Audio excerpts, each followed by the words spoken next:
Sukabumi, Magelang, Pahang Malaysia, Cirebon, Bali, Bandung, Mataram, Ciamis, dan semua teman-teman yang ada di seluruh dunia. Halo Rebahaners, dimanapun kalian berada, bagaimana kabarnya? Sehat?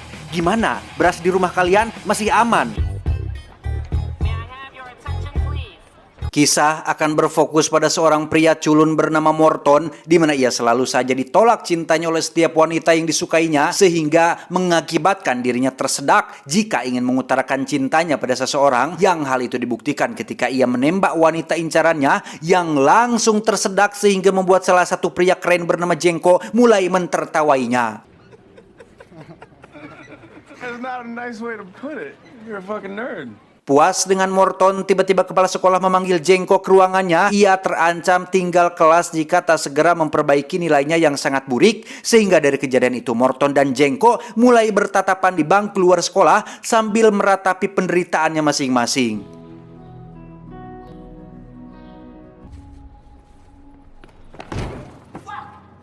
7 tahun berlalu mereka berdua kembali bertemukan di sebuah ujian masuk akademi polisi yang masih dengan permasalahan yang sama, sehingga mereka memutuskan untuk berteman baik dan saling bekerja sama agar bisa masuk ke akademi dengan sempurna.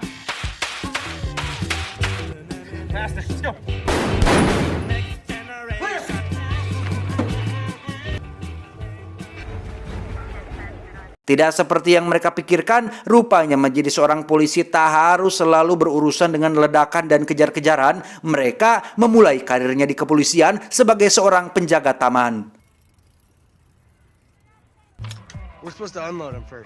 Saat sudah jenuh dengan tugasnya, tiba-tiba mereka melihat ada sekelompok gangster yang sedang berkumpul di pinggir taman. Mereka memberanikan diri untuk menangkapnya dengan harapan bisa naik pangkat dan tak perlu lagi mengurus hal yang kekanak-kanakan, sehingga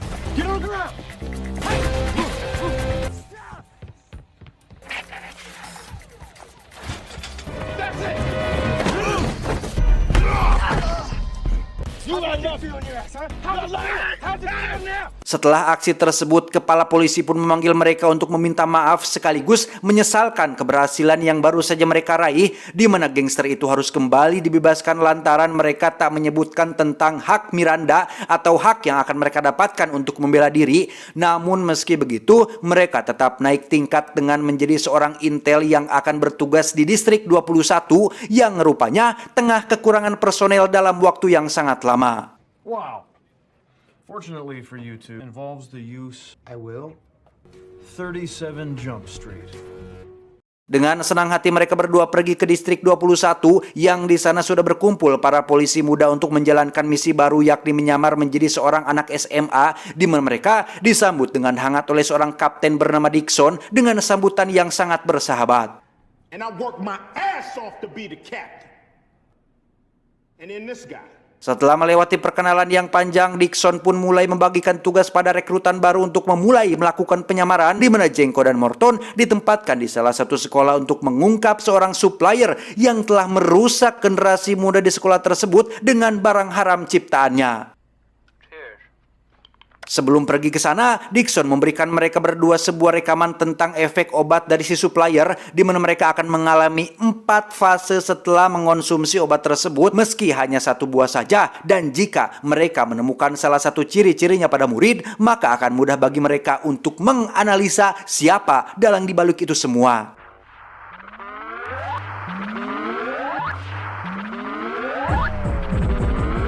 Demi kelancaran misi, Jengko akhirnya ditinggal di rumah Morton karena sejatinya kedua orang tua Morton sangat menyayangi anaknya, bahkan terus menganggapnya anak kecil meski ia sendiri sudah sangat besar untuk merasakan cinta dari lawan jenisnya, sehingga dapat dipastikan bahwa kedua orang tuanya bisa terus mengawasi sang anak tanpa takut terjadi sesuatu terhadapnya. Undercover. That's so cute. Sebelum menjalankan tugas, mereka mulai menghafal hak Miranda agar kasus penangkapan si gangster tak terulang lagi untuk yang kedua kalinya. Dan sebelum berangkat sekolah, Jengko memberitahu beberapa aturan penting pada Morton agar ia bisa menjadi murid keren seperti dirinya dulu. Dude, do you still not know the Miranda rights? You're a cop. Sesampainya di sekolah, mereka dibuat bingung dengan suasana yang berbeda seperti 7 tahun lalu, di mana terdapat beberapa kelompok siswa, serta tidak ada satupun praktek bully seperti di sekolahnya dulu. Bahkan ketika Jengko memukul salah satu murid culun, tak seorang pun yang menganggapnya keren dan malah mengira jika ia itu adalah orang yang aneh. I'm I'm sorry. What? Alhasil, mereka langsung dipanggil kepala sekolah untuk mempertanggungjawabkan perbuatannya, di mana mereka hanya bisa meminta maaf dan berjanji untuk tidak mengulanginya lagi.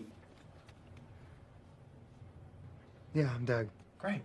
Kesialan lagi-lagi menghampiri mereka ketika salah masuk ekskul, di mana Jengko yang kurang pintar malah masuk ekskul kimia, sedangkan Morton yang tidak populer malah masuk ke ekskul drama dan olahraga yang tentunya sangat tidak nyambung bagi mereka berdua. Okay, time for a pop quiz nose.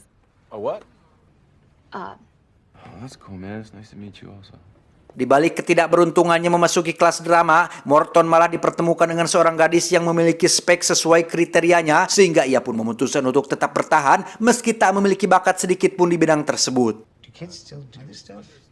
Even after what happened to him? Tak disangka Morton sukses berkenalan dengan orang yang dicintainya bernama Molly. Ia juga berhasil mendapatkan kontak si pedagang dengan bantuan Molly yang memberikan kontaknya secara cuma-cuma, sehingga ia pun langsung menghubungi Jengko untuk memulai operasinya dalam mendekati si pedagang agar mereka dapat segera menangkap suppliernya dengan cepat. Sementara itu, Jengko yang terjebak di kelas kimia hanya bisa hulang-hulang sendiri karena sejatinya ia tak mengerti sama sekali apa yang tengah diajarkan di kelasnya.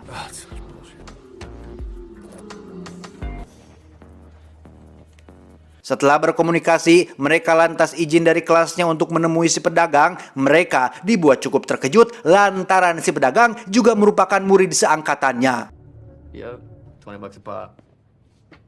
Meski mereka berhasil mendapatkan barang itu dari seorang pedagang yang bernama Eric, mereka harus mengkonsumsinya di tempat, sehingga setelah transaksinya selesai, mereka langsung pergi ke WC untuk mengeluarkan barang itu secepat mungkin, yang sayangnya tidak berhasil, sehingga mau tidak mau harus merasakan efek dari yang sangat nendang sekali.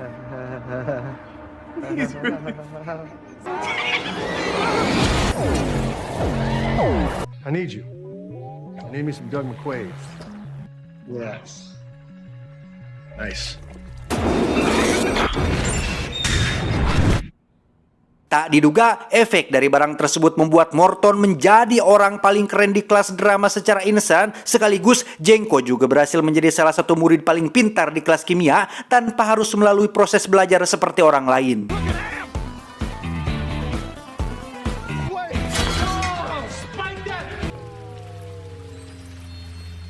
Suatu hari, Jengko melihat salah satu teman kelasnya tengah mengerjakan sebuah mega proyek perakitan ponsel, sehingga ia pun langsung terpikirkan sebuah ide cemerlang dengan memasukkan perangkat mata-mata ke dalam HP Eric untuk menyadap setiap percakapan yang ia lakukan dengan si supplier. Wait, you can't do it? No, I can't. Morton pun terfikir jika saat ini mungkin sudah waktunya bagi mereka untuk melakukan aksi yang lebih brutal dengan mengadakan sebuah pesta besar demi menarik perhatian Eric agar bisa masuk ke dalam lingkarannya. I guess that makes sense. Tentu hal itu mendapatkan persetujuan dari Jengko, di mana ia juga mempunyai rencana dengan teman kimianya untuk memasang alat penyadap di HP Eric saat ia sedang teralihkan dengan suasana pesta. I guess that makes sense. Setelah menghubungi Molly, akhirnya pesta pun digelar dengan sangat meriah, di mana Jengko dan teman-temannya langsung mengambil ponsel Eric dan memasang alat penyadap secepat yang mereka bisa. Namun ketika Eric hendak pulang dan alat penyadap belum terpasang, tiba-tiba sekelompok remaja dari sekolah lain juga diam-diam memasuki pesta itu, sehingga perdebatan pun terjadi di antara mereka. Hey, why you here, Scott? I wasn't asking. Bak pahlawan, Morton meminta Eric untuk mundur ke belakang karena ia ingin menghadapi remaja tadi demi terlihat keren di mata Molly. Akan tetapi, Here's real world.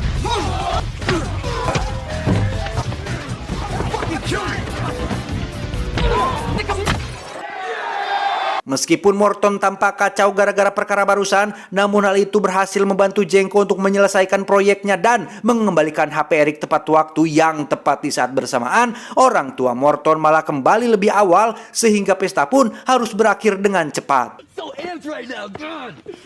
Tak disangka, rupanya usaha Morton membuahkan hasil yang bahkan di luar ekspektasinya. Ia diajak langsung oleh Eric untuk menjadi seorang pedagang yang nantinya akan segera dikenalkan pada si supplier. Namun, meski kedekatannya dengan Eric terbilang cukup erat, ia malah melupakan Jengko sehingga membuatnya sangat sedih, mengingat jika Morton adalah satu-satunya sahabat yang sudah ia anggap seperti saudara sendiri.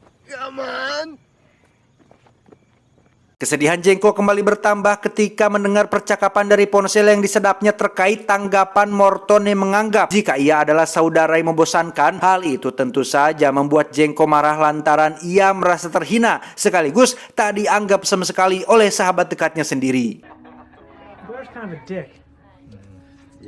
Berbanding terbalik dengan Jengko, Morton malah terlihat sangat bahagia karena selain berhasil menyusup markas musuh, ia juga sukses mendapatkan hati seorang Molly meski sempat tersedak akibat kenangan di masa lalu. Oh my god, are you okay? I would love to go to prom with you. Keesokannya mereka harus kembali dimarahi oleh Kapten Dixon setelah mendengar kabar jika kasus barang yang tengah mereka selidiki sudah hampir ke sekolah lain, sehingga hal itu menjadi tamparan yang cukup keras karena lambatnya mereka dalam menangani kasus tersebut. Boleh lol. That's all you heard? Ketika hendak kembali ke sekolah, nampak wajah Jengko yang sangat terarungsing di mana Morton tak mengerti dengan apa yang terjadi meski sebenarnya dialah sumber masalah yang membuat sahabatnya seperti itu. Di sekolah, Jengko melihat pergerakan Eric yang sangat mencurigakan. Ia pun langsung mengajak Morton untuk menyusulnya secepat yang mereka bisa. Meski hendak melakukan pentas perdana dengan Molly, namun demi tugas, maka ia pun dengan terpaksa meninggalkannya dan menyusul Eric secepat mungkin sebelum mereka ketinggalan.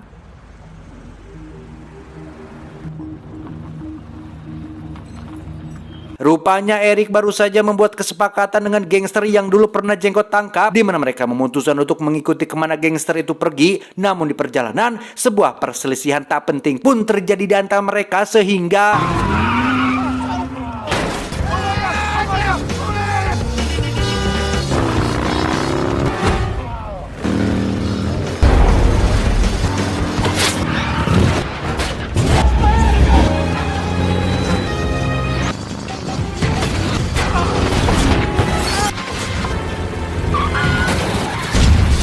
meski permasalahan dengan gangster telah selesai, Morton malah mengeluarkan kata-kata yang sangat tidak perlu terhadap Jengko yang membuat perselisihan mereka harus berakhir dalam sebuah perkelahian. Dan yang lebih parahnya lagi adalah perkelahian mereka dilakukan di tempat pentas yang membuat Molly sangat kecewa.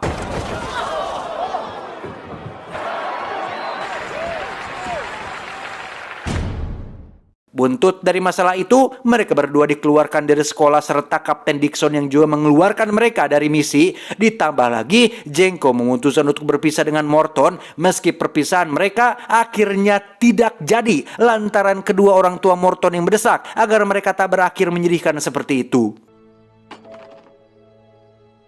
Di saat Molly dan Jengko sudah baikan, tiba-tiba Eric mendatangi mereka dan meminta tolong untuk menjadi pengawalnya di pesta dansa nanti dengan alasan ingin bertransaksi dengan para gangster yang ditakutkan akan melakukan pengkhianatan dan mengambil semua keuntungan untuk mereka sendiri.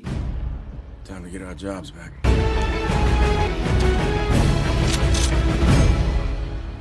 Setelah melewati perencanaan yang cukup matang, mereka akhirnya berangkat menuju tempat pesta dan bertemu dengan Eric yang akan membawanya menemui si supplier untuk mereka jaga. Sebelum pertemuan dilakukan, Morton terlebih dahulu menemui Molly, di mana ia memintanya untuk menjauhi tempat pesta karena ditakutkan akan terluka jika terjadi sebuah baku tembak. Yang di sana ia juga mengaku pada Molly bahwa dirinya merupakan seorang polisi yang sedang menyamar menjadi murid SMA. Are you in that shit?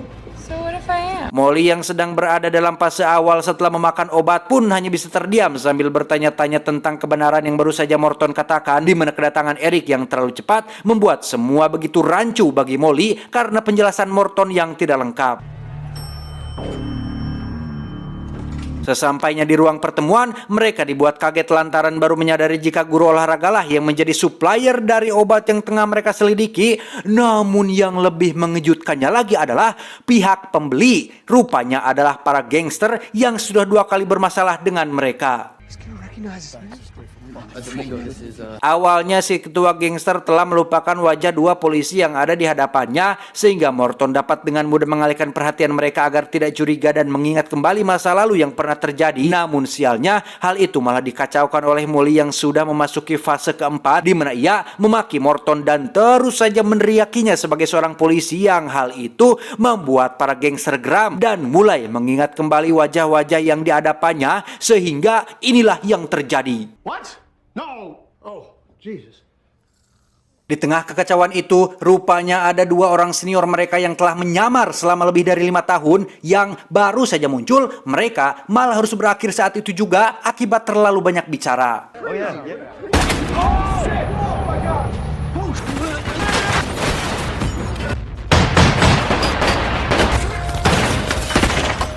Melihat seniornya tumbang, Jengko dan Morton pun langsung menumbangkan kedua gangster tersebut tanpa sadar jika si ketua gangster, Eric, dan si guru berhasil kabur dari lokasi tersebut. Terjadilah aksi kejar-kejaran dan baku tembak yang cukup beradrenalin, di mana Jengko berhasil meledakkan mobil si ketua gangster dengan menggunakan sebuah bahan sederhana yang ia pelajari dari kelas kimia.